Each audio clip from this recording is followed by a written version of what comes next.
Thanks a lot for coming. We had this idea to talk about different Baltic countries and what's happening, what's the situation right now, what are our plans, what do we do daily with the community. And so yeah, thanks Andrejs and Jāzeps for joining. It's our second chance to meet like this. We had a talk in Estonia back in November, I think it was. And the idea is first to talk a bit, like a very short intros about each country. And then I'll ask, several questions so we can ask each other. It's fine. And then we'll, try to have as much time as possible for audience questions. And we could start, I can't resist to tell this kind of joke. We want to start with Estonia because I remember you were saying that Baltics looks like snowman. So Estonia is on the head, Latvia is in the middle, and Lithuania is on the ground as a base. And yeah, when I told that to some of my friend journalist, he said, yeah. And you have like unicorn horn instead of carrot, because you have like 10 unicorns or whatever in Estonia. Yeah.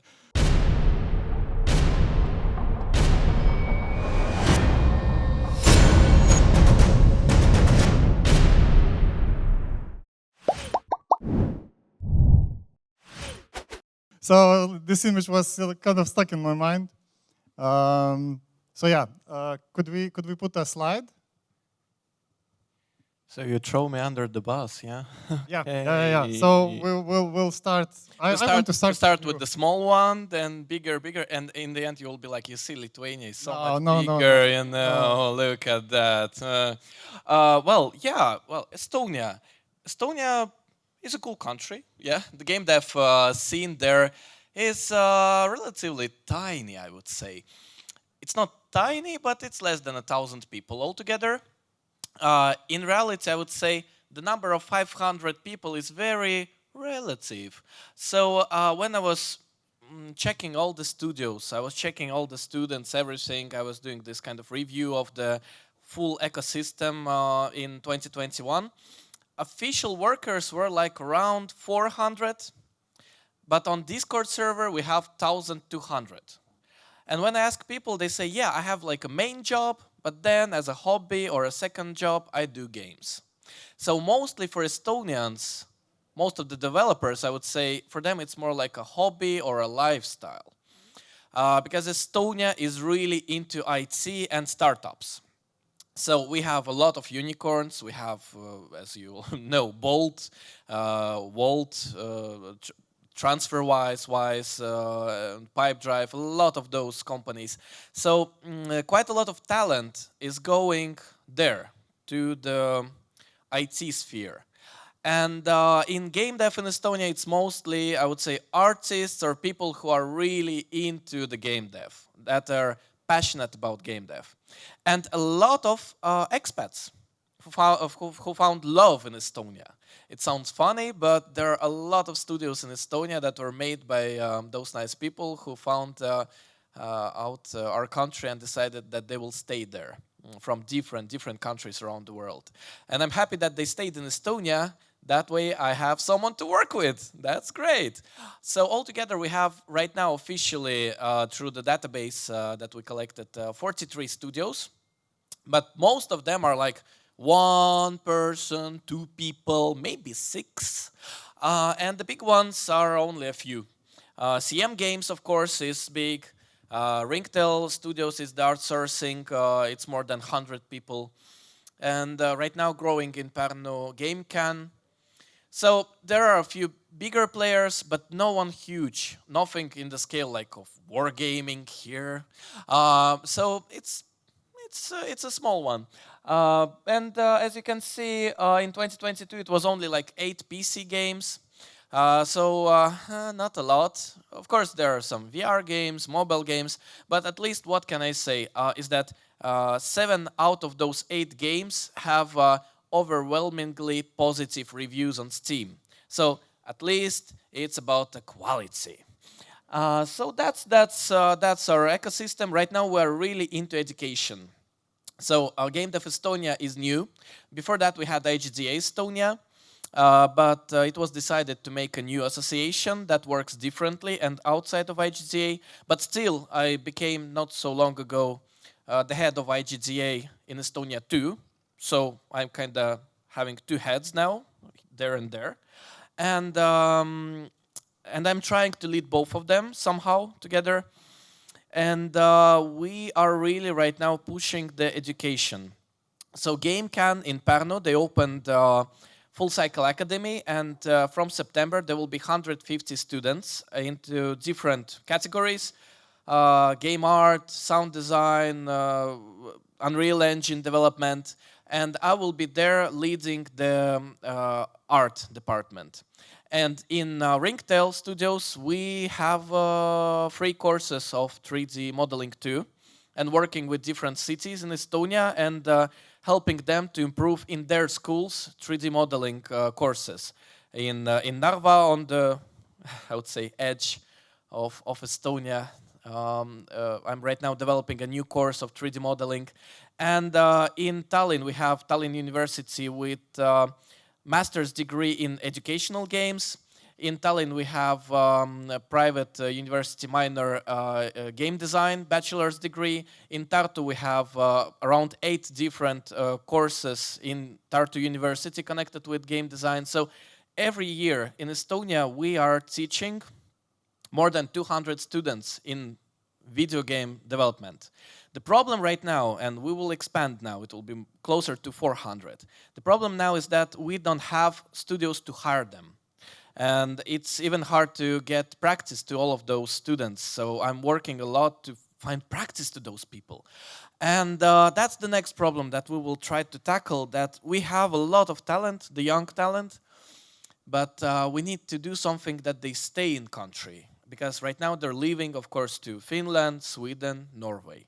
So that's what's happening right now in Estonia. We have every month at least one event. We have support from government. When we make some kind of events, like there was a Game Wave Festival last November, we covered their expenses for the venue.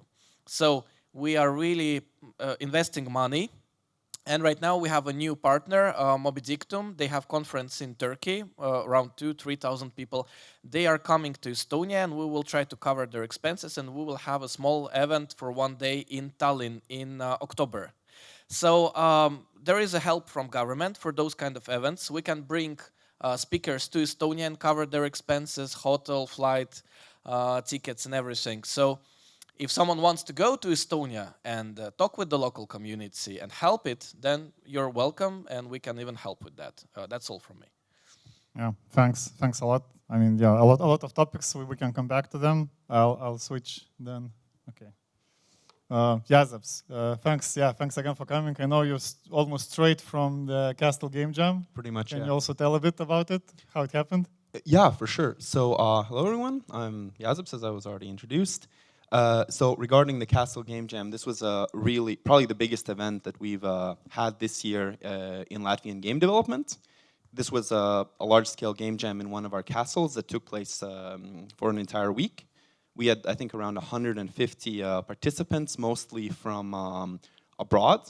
And I do think it was quite successful. There's been already pretty good media coverage, and for a lot of these people, I was there myself for the entire week. A lot of them really, really enjoyed it, so that definitely helps represent Latvia and Latvian game development in a positive light. Speaking more broadly about the industry itself, so currently we have, I just looked at the data for 2020 recently, we have around 50 studios. It breaks down to around 20 solo devs, around 20 small studios, so 2 to 10 people, and around 10 medium-sized studios. Once again, same as for Estonia, we don't have any large studios, so the largest one that we have is 36 people. So it's a relatively small industry. Sorry, which one is the largest one? So it's Brain Games. Oh, cool. Nice. And, yeah, I mean... Yeah, it's Brain Games, and then Estoti is Estoti Riga is very, very close, also with over 30 people there. Right, so in terms of people, we have around 300 people employed in the industry. I think it's a similar situation to Estonia in the sense that there are a lot of people also who treat it as a hobby, so they wouldn't be included in these statistics. This is people actually employed in game development companies. The scene itself, I would also say that it's not, maybe not as professional as it might be. A lot of people are, well, there are certainly hobbyists or students that are interested in it. Interestingly, what differs is we have more programmers that are more drawn to game development, and we find that we are lacking artists for various projects. In terms of revenue, 35 million, that has remained relatively stable over the last few years. There was a jump during the pandemic in 2020, and then it's slightly dipped and remained stable. The profits are slightly down. What we are seeing, what I've seen in the data for 2022, which is uncharacteristic, is companies with a large amount of turnover are reporting negative profits, meaning they are investing currently quite heavily, which I do believe is a good sign. And we've also seen in the previous year, in 2022, we had some rather successful smaller releases. So Case of the Golden Idol, which was a very successful mystery game. We've had Shaven Stuff, which is very successful in VR, and also Spiderheck, which is more of a cross-platform title. So what I'm expecting to see moving forward is that the developers who created those games, I would expect them to expand, hire more people, work on their next projects. Indeed, we already have some flyers from HyperVR here, looking for additional employees. So that is a hopeful sign that some of these indie hits are gonna start creating larger and more established studios moving forward, which hopefully we'll see this year. Yeah, that's about the general state of the industry. Thanks a lot. Okay, so yeah, I'll follow up quickly about us.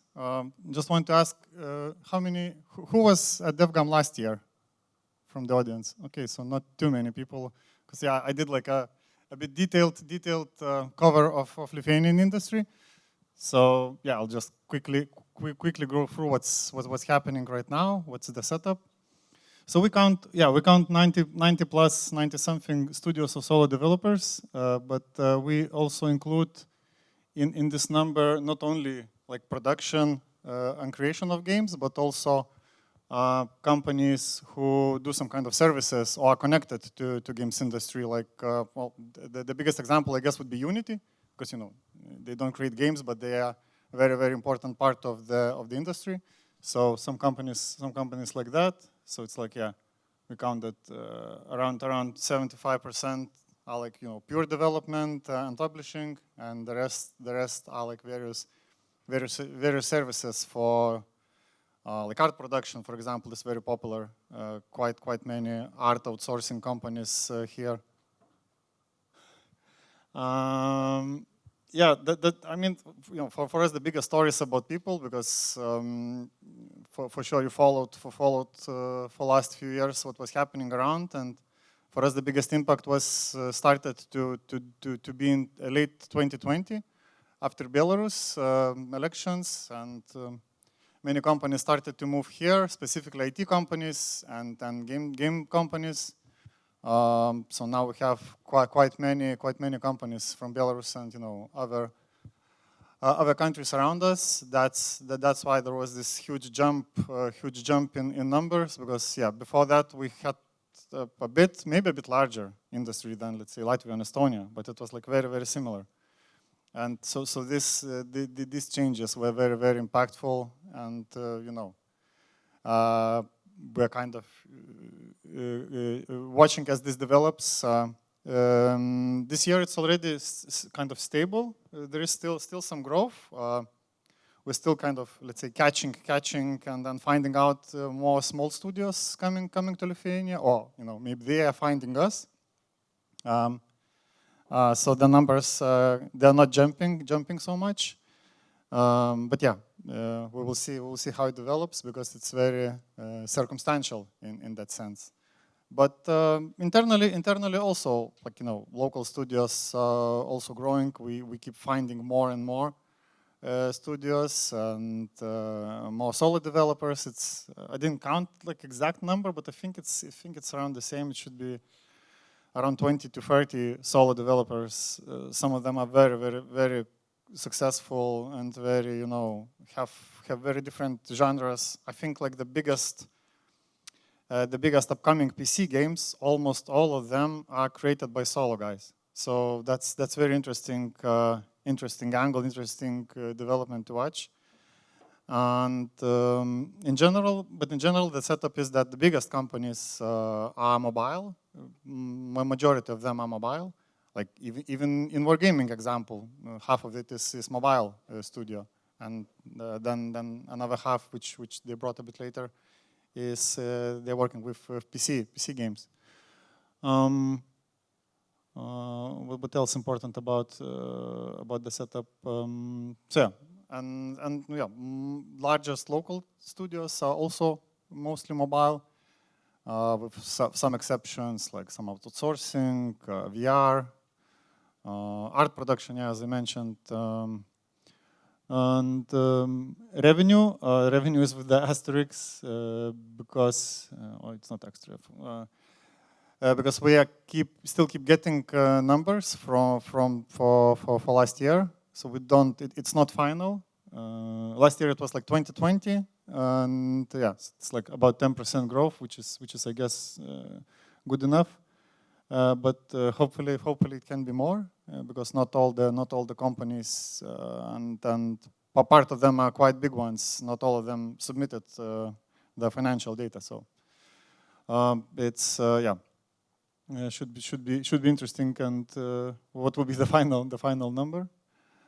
I mean, you know, relatively, it's also when I talk to, especially not to the industry people. I mean, that what do these numbers mean? I mean, are they big or are they not big?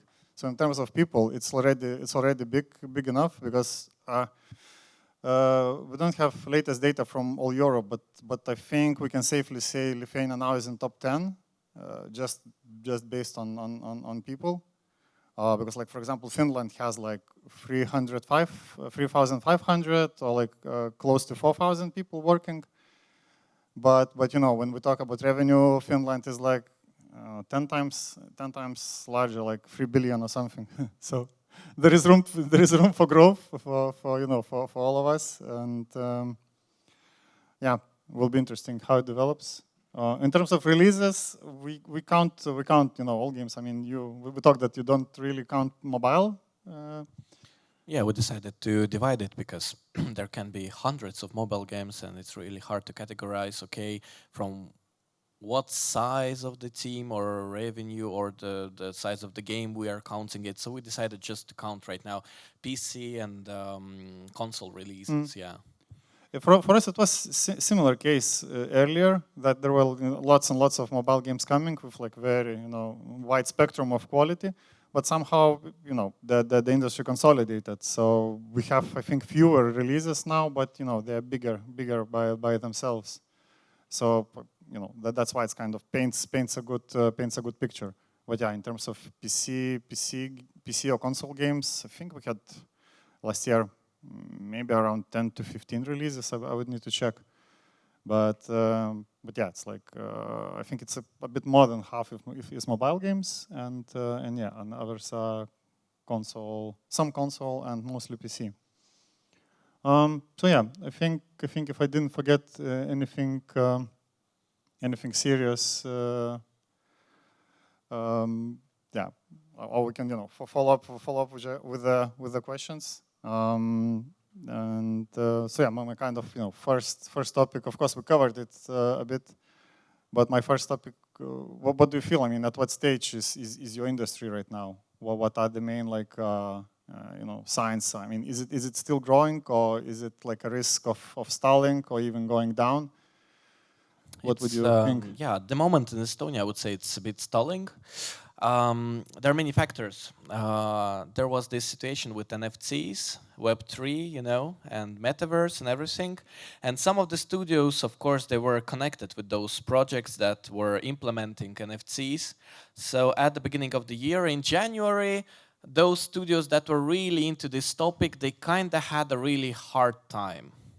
And a few studios had to kind of close down, I would say. So quite a lot of people lost their job. And due to that situation with NFTs falling down and the metaverse is kind of losing its steam, outsourcing companies got less work, or some of the projects for outsourcing were cancelled. So then outsourcing companies kind of had to lay down some people. So beginning of the year and the end of the last year was pretty hard. Then for some other studios, they lost their investors because of the situation on the market. Because it's not only about Estonia, it's about the industry itself. As you know, a lot of studios, and not only studios in GameDev, but IT sector had giant layoffs. And because of that, yeah, Estonia was, of course, affected by that situation. But still, kinda, we are managing this. So those people who lost job, they quickly found some other solution, or at least they found some contract, temporary contract. Studios that lost publishers, they still got some support from local friends, studios, or some temporary money, I would say, influx. So all in all, after everything, we lost only 2 studios, and I think it's great. It's great. So what saved us is that we in Estonia are mostly into PC. So we barely have any mobile games right now, or mobile studios. There are a few, but even those who were previously into mobile games, as I could say, even CM Games. Creative Mobile now is called CM Games because they're mostly right now into Web3 and VR. And their most successful game right now, Into the Radius, is a VR title that is platinum for 2 years already on Steam. So everyone is kind of in Estonia quickly moving away from mobile market, and maybe that saved us. But I can see that we need more I would say outside maybe studios coming in, or we need help because many talented people are leaving to Finland. And I fully understand them. The salary difference is quite high.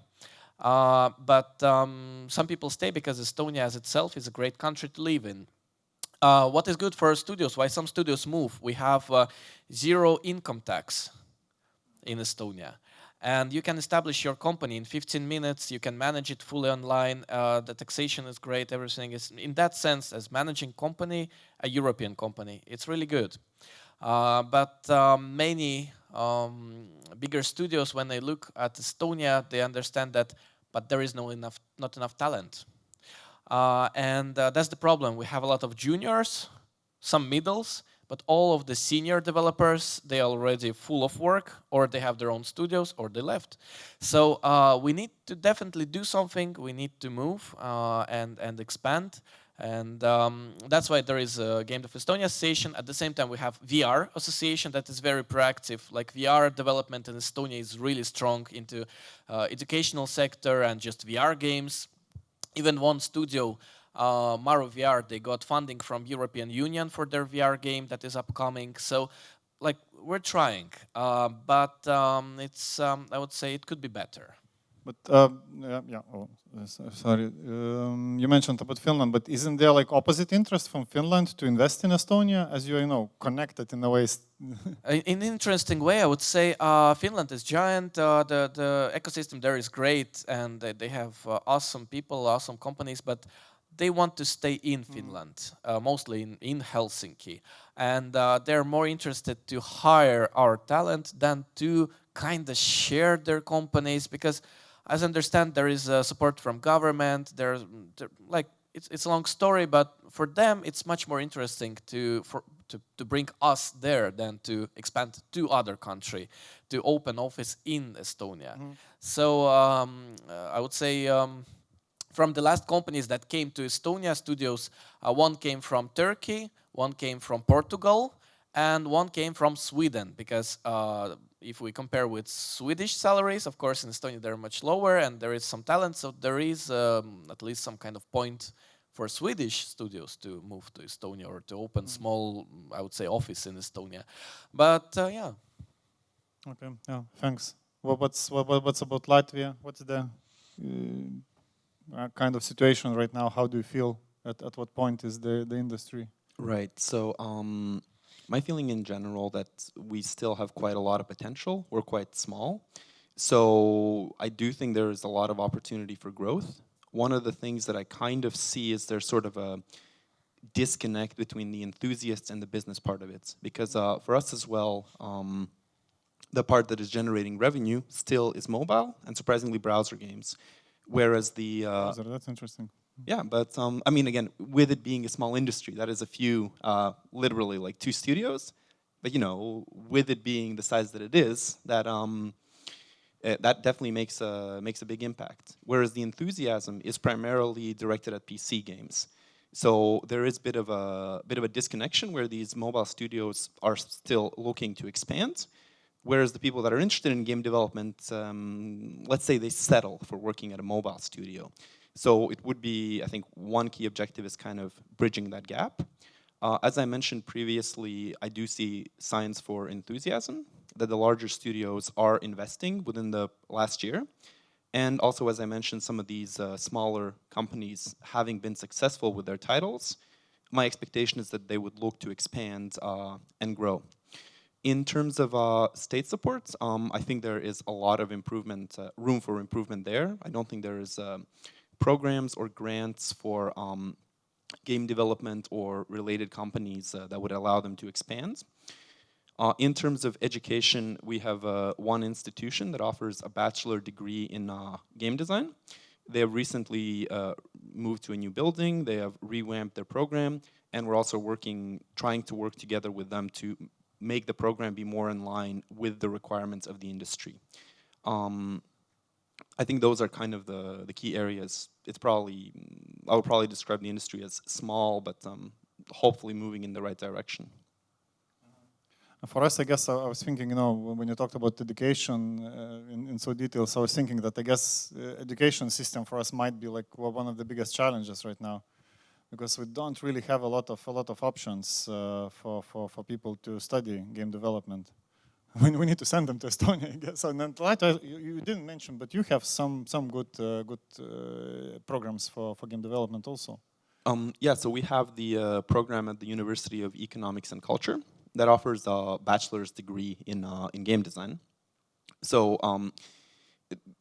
in the past, reviews from the industry of the graduates have been mixed, but it does seem like there's a new director of the program, and it seems like she's, you know, working hard at it and trying to improve the program and take suggestions from the companies on board. So we'll see. I'm definitely rooting for them that we are able to develop this academic side of game development as well.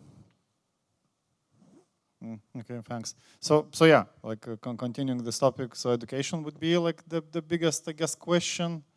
What will happen, you know, if you look at a bit longer perspective, because there are very few institutions which can offer game dev related education, and like if somebody really wants to study hard, like game design or game graphics or something, yeah, they have to go to some European universities, I guess.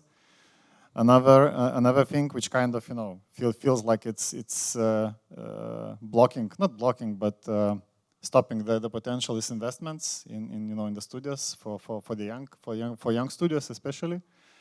We don't still have any like governmental programs or something like that, or accelerators which could help. I mean, this is one of our goals as an association to find a way to establish it, I don't know, privately or publicly, or like some kind of mix to help them. There are initiatives like that, but yeah, it's still like in early stages, in early talks. Because, you know, we look again at examples of, you know, Finland, Sweden, and now Germany, Poland started to do these things, and that's, you know, it feels like to be on the same page, we need something similar. I guess it's the same with you. Or there are any kind of programs which young studios can join and get at least, I don't know, some kind of support. Yeah, we have. Yes, we have in Tartu Teadus Park. We have a program for support for young studios. Yes, They provide, I cannot tell specifically what they provide, but at least place and equipment, and they help those studios to travel around the world, to go to Gamescom and other big conferences. So there is this place in Estonia. As I understand, this year it's a bit more quiet. Last year it was very active.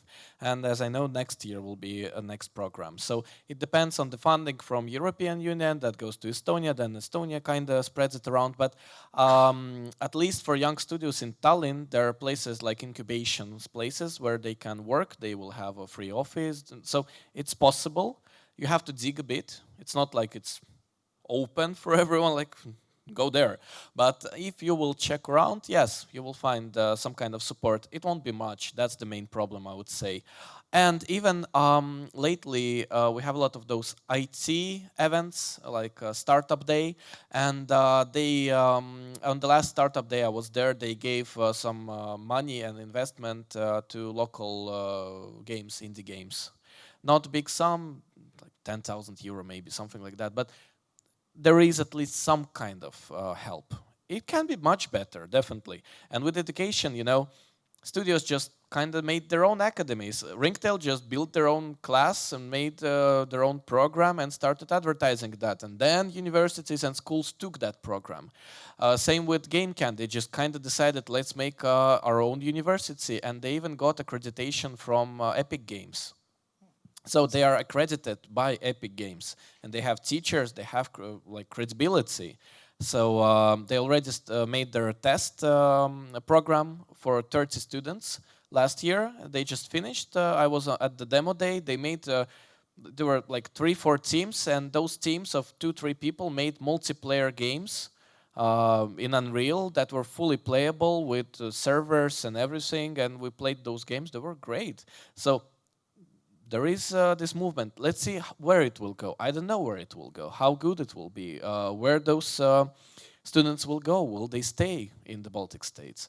That's my biggest concern, because yeah, they will be pretty good specialists, I would say, in Unreal, maybe in design and everything, but will they stay and grow our ecosystem? Okay. Any examples from Latvia?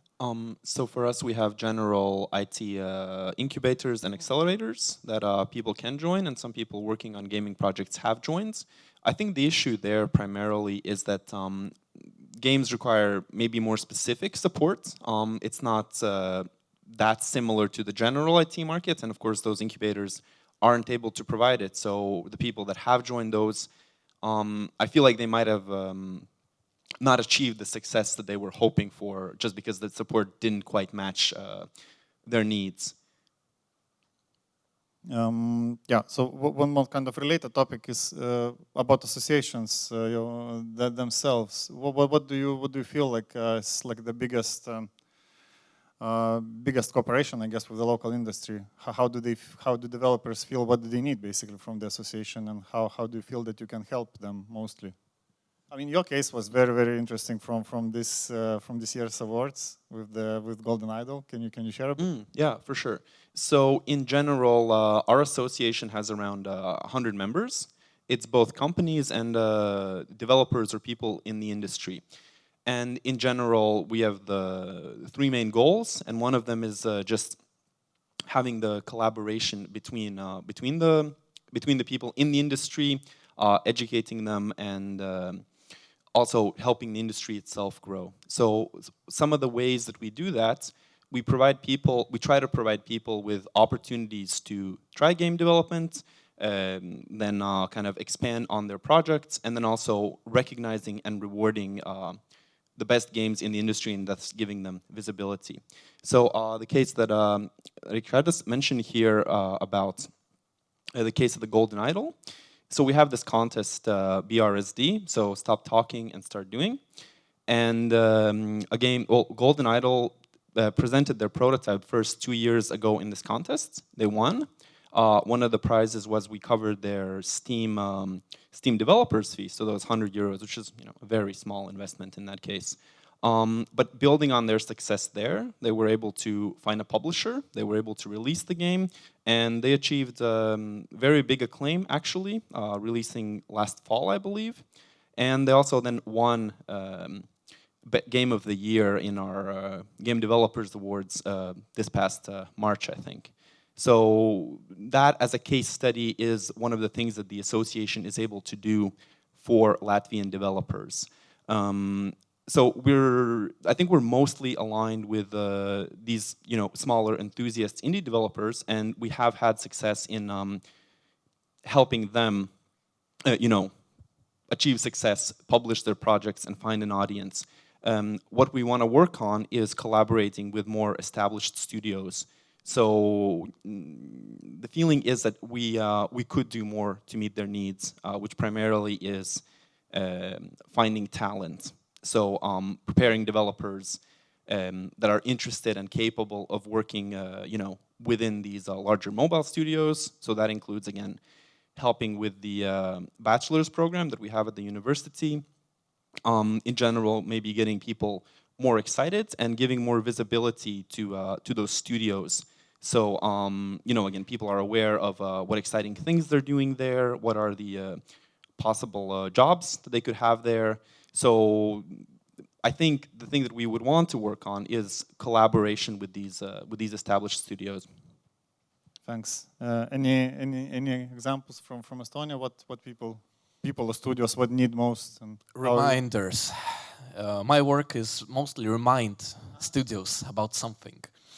There is an event, you can go here, you can go there. Yeah, you can do that. So I would say the biggest job is to kind of, I don't know, punch them a bit. They're developing their game, they're in their development process, and sometimes I just need to go there and tell, we want to go to sauna, let's get drunk and swim in a lake,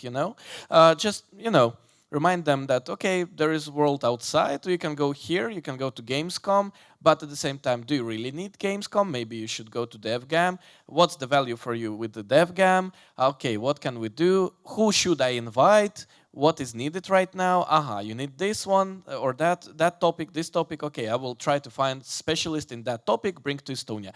So it's mostly the main work is just constant communication and just writing to the studios, because they don't read anything. They don't read emails I send to them. They don't read social media. They don't even read Discord messages.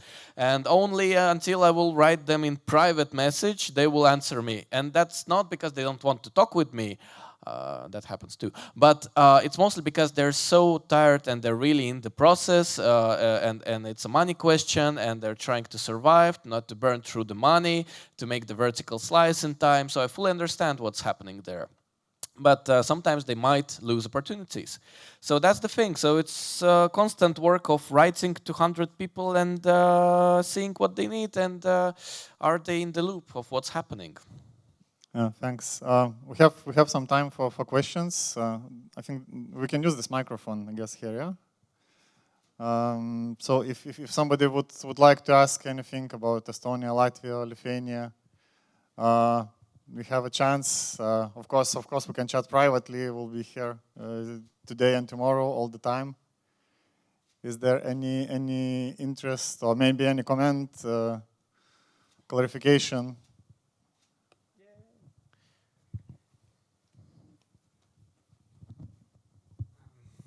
Hello and thank you for the report. It was really interesting to me and useful. Interesting to know the numbers. So my question is about what is a typical game dev profile of the company? So I mean in Baltic, yeah. So are they working mostly on their own products, or maybe they are somehow outsourcing?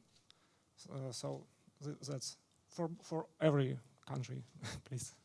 Maybe I can quickly cover, because I already mentioned that, biggest companies are mobile, so they are self-publishers, self-publishing. Nordcurrent actually started to publish indie games like a couple of years ago. So that's, that's a new thing for us. Then there are a lot of how to say, indie or smaller studios. Some of them publish themselves. But recently, what was very cool development is that we get, we in Lithuania, the developers managed to get quite big publishers. So, for example, there is a which I mentioned, some upcoming games by small or like solo developers. They got really cool publishers. So, Team 17 for one game, Paradox for another game. The last year, this award-winning game, Crowns and Pawns, was published by Thunderful. So there are these new things upcoming. I mean, Human Fall Flat 2 is, I cannot tell that it's Lithuanian game anymore. It's mixed, but they just announced that they will go with Devolver, which is, big deal. So part of the companies are working with publishers, and then there is this, outsourcing companies which provide outsourcing mostly. And another typical thing is some companies do both. Some companies create their own game, usually smaller companies, or like mid-size. They create their own game, and they also offer services just to support themselves. That's like a very typical model. But the majority, what is, so mostly are publishing themselves? Or? I would say majority is publishing themselves. Like even some smaller studios or solo devs, they can manage to do it themselves. And please. So in Latvia, I don't think outsourcing is very typical. Same as in Lithuania, the larger companies tend to publish their own releases. A few of like the medium-sized developers, they do outsourcing again, same to kind of support the studio. And for smaller studios, I think previously there was a fair bit of distrust of publishers. The impression was that they will take advantage of you, they will force you to deviate from your creative vision, they will take all the money. But now again, we've had some recent successes with small developers working with publishers, discussing that experience and reflecting on it positively. So I'm hopeful that the trend will be that more people will be excited to try to find and work with publishers on those projects. But in terms of outsourcing, it's again, to my understanding, it's not a key part of the business, and usually it's used to supplement the revenue of a small or medium-sized studio. What's the case in your? Well, in Estonia, we have a few outsourcing studios that are very strong, like Ringtail, the biggest studio in Estonia by the number of people is outsourcing studio. But we are outsourcing in Estonia only for, I would say, mostly for AAA projects. So Ringtail is doing 3D models for Destroy All Humans, Paradox Games, yes, oh my god, Crusader Kings 3. Yes, I remember there was Victoria Project or something just recently. Yeah, I saw that in your office. Yeah, Victoria Project, cool. Yes. Stellaris. It's not AAA, I think, but in any case, Amazon Games, New World. So recently, we've just optimized models for Cyberpunk 2077 LOD. So when you will play Phantom Liberty, it was optimized in Tallinn, in Ringtail. A lot of those models. Those, like I would say, from Avalanche, a lot of projects, Generation Zero, Hunter games. We are even, I would say, we took those games and we're looking after them in Estonia.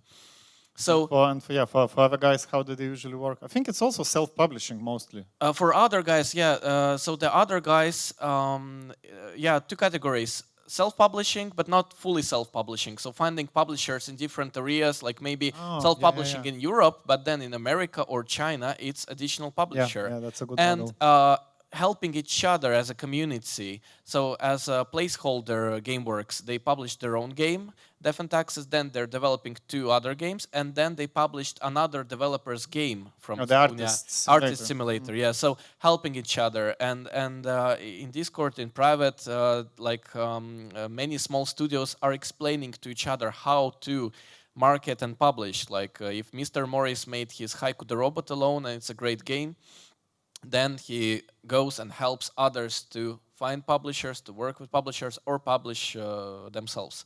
So it's constant work inside of the community. But I would say it's one of the biggest hurdles right now that a lot of those small indies, they need publishers. Yeah. Yes, and maybe not for European market, but at least for Asian market to go further, to expand the reach, because the game is good. It's just they never marketed enough. They never went to the market well enough. Like there is like office management game. It's a great one, but no one knows about it because the creators never like really marketed that. They don't have a publisher to help them, and they're, I would say, even too shy to try. You know, Yeah. it happens. Yeah. Okay. Yeah. Thanks. Any more? Thank you. Okay. Let's get one more question, and I think then we will. Yeah. We have plenty of time, so don't worry. Oh. Okay. Oh. Now I get it. What we have? Guys, thank you so much for explanations. I am from Turkey, and we have a recruitment company specializing in gaming in Turkey. And Right, I want me to too. ask three of you. At these days, we are always talking with gaming companies in Turkey for our business purposes, and I see lack of motivation in the hyper-casual game studios because of the situations in the market. And as you said, the world is going in a different kind of situation at right now. And I wonder in Baltic countries, is it same, and how you guys see the future of the hyper-casual game studios? They are closing down their companies, unfortunately, at these days. And it is a huge fact, and I think people need to speak about this, and maybe they need to convert some of their experiences to Web3 or kind of console games. I really wonder your idea. Thank you so much. I can start because it's very recently Estonia announced their game on Nintendo Switch, so that's one of the examples how the mobile publishers and developers are trying to diversify. And yeah, as I mentioned before, like they're moving to bigger and bigger projects. So hybrid, I guess that's the term, hybrid casual, or even like into this more like bigger casual market. But yeah, that's a challenge. But in our case, as I mentioned, the main companies, they're quite large, so they can be self-sustainable, and they have the buffer to wait out and to adapt to changing situation. And we almost don't have small mobile developers, very, very few. But they don't even think they work in these casual genres. They have more like, they're finding some niches, let's say, like Aurimas and Snoutup. Like he has this like very particular games, and also for him, for example, the web versions work very well. He's using several platforms, working with several platforms, which help him get revenue from his mobile games. Yeah, so Estonia is a company split between Latvia and Yeah, that's a Lithuania. very interesting case. So that means they're also a big part of our industry. So what we've seen already in the past couple of years that they've shifted from the hyper-casual model, which is releasing small games quickly and doing a lot of marketing spend, to focusing on one of their hit games, My Little Universe, and expanding that. So and by adding so much content to it, you are sort of switching the genre. So that's what they've done, and that's also the project that you mentioned, right? That's going to be going on the Switch? Yeah, My Little Universe. So their hyper-casual mobile division isn't exactly doing that, and they've also diversified. So they've also invested in VR studios that have been successful, and I think they're looking to do more of that. So for us, they're the biggest piece of the hyper-casual market, and we have very clearly seen them pivoting away from that. In Estonia right now, there is only one hyper-casual studio I know. I need to ask them how the things are going. But even they said to me that when I talked with them last time, is that they are now focusing on a few big projects that they will continue developing in the next upcoming years. They're still doing hyper-casual on the side, but they're shifting focus on a few, like main projects. One of them is connected with a word game or something like that. But the thing is that, yes, the hyper-casual market is oversaturated. I know one studio that is from Turkey. They were doing hyper-casual, and now they're moving away from it. And they're now doing Souls-like game, and they opened office in Tallinn. and now looking for investors and doing Unreal Engine Souls-like game for That's console. that's a big jump. Yeah, yeah. For them, it's a giant jump, really, yes. But they understood that's the way to go, like to try. Souls-like is pretty popular right now. If you will do a pretty okay game, yeah, doesn't have to be giant one. Unreal Engine is becoming relatively easy to use. So that's one of the ways. And yeah, hyper-casual market, I fully know that. And because Moby Dictum is now coming to Estonia, the conference that was in Turkey and is in Turkey. It will happen in Istanbul. They're now shifting their focus and trying to expand to Europe, and first stop will be Estonia and Tallinn. I talked with them and they say the same thing, that right now hyper-casual is of course not dead. It will never be dead. It's just like it's not that big as it was. So you have to really hustle, or you have to shift or diversify. And yes, Web3 is one of the ways, but still, Web3 is a known market. And as we see with NFC games right now and Metaverse, it's like, yeah, in Estonia, that would be another hour. Yeah, of talk. we're pretty skeptical about this market right now. It can be pretty good for the next few years, but who knows how it will collapse and when. Yeah. Well, thanks. Do we have any more? I'll ask. I forgot. I think we can get to the wrapping up. But yeah, so 2 questions. So shortly. So one question: what are the next events for you and for your association and for your country, and how best to follow your association? Okay. So GameDev Estonia. Just search it at Google. You will see the website. So we are proactive on Facebook, Instagram, all the social media, not Twitter. Sorry, not enough time for Ellen. I love Ellen, but I don't have time for him. Yeah, LinkedIn, you can always find me everywhere too. I'm pretty proactive, but we mostly talk on Discord. We have Discord server. It's very easy to get there. You go to GameDev Estonia, and on the main page there will be like a Discord server. You go there and you can talk with the local developers pretty openly. Everyone is friendly there, and you will get all the answers for any of your questions, I think. Almost any of them, or you get banned. So that's very easy. The next events, I'm right now considering, will we have a big summer event, but we will go to Gamescom, of course, in August, and in September we will have Estonian Games Expo. It was last year, it was more than 1,500 people came to the event. It was great. We will do it again. Remind me the name. It's quite complicated name of this main event. The main event is Gaming Night. It's Mängutöö. Ah, okay. Because in Estonian, is night, so Estonian language is quite fun. So yeah, it's Gaming Night event, and we have pretty big expo there. And then in October we will have Moby Dictum event.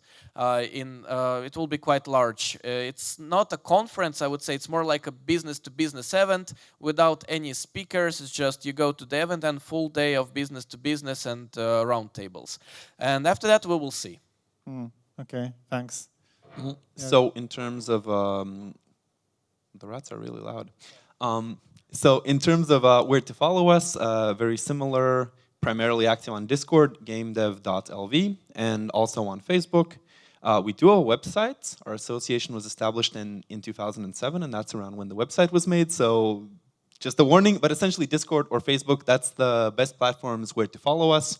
GameDev.lv, you of course can find me on LinkedIn or Facebook as well.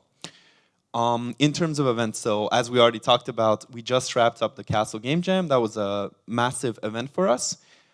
So in terms of the calendar, we of course have our monthly meetups. The next one is on the 5th of July. And then beyond that, towards the end of the year, we'll see. We're planning to do a board game jam. I think that's going to be really exciting. But yeah, we just wrapped up the main event of our year, so yeah, the calendar is looking pretty. We want to take it easy a little bit moving forward.